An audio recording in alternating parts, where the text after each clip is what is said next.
Raxmaan Raxiim waa Somali News oo idin soo gudbinaya wararkii ugu dambeeyay iyo weliba xogihii in laga helayo gaar ahaan Hotel Dekail oo ah runtii hotelka hadda ay ku shirayaan madaxda musharaxiinta iyo weliba ra'iisul wasaaraha. Waxaan halkan idinku soo gudbin doonaa wararkii ugu dambeeyay xogihii ugu dambeeyay. Hadda xogta sheegayso warar ayaa waxay sheegayaan in shirka hadda si toos u bilowday ilaa ay haddana wax war ah aanan laga hayn maadaama albaabada uu u xiran yahay. Shirka waxaa ka soo qayb galay ra'iisul wasaarihii hore ee Soomaaliya Xasan Ali Khayre, ra'iisul wasaaraha hadda Roble, Xasan Sheekh Maxamuud, gudoomiyaha musharaxiinta Sheekh Shariif Sheekh Axmed, gudoomiyaha xisbiga Ilays,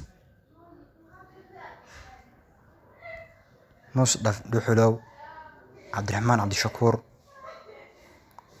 duqa magaalada Muqdisho Cumar Maxamed Cumar Finish, madaxweynaha Hirshabelle Guudlaawe. Intaas ayaa hadda si toos ah ugu caansan shirka inta ka qayb galaysa inkastoo ay jiraan Daahir Geelle iyo weliba dhowr musharaxiin aan ka tagay. Warar hoose ayaa waxay sheegayaan in laga hadli doono berri mudaharaadka la qaban doono kaasoo laga mamnuucayo wax gaf ku ah madaxdii hore iyo kuwa haddaba sida aad u jeedeenba. Waxaa baraha bulshada si wanaagsan ama si xoog leh ku socday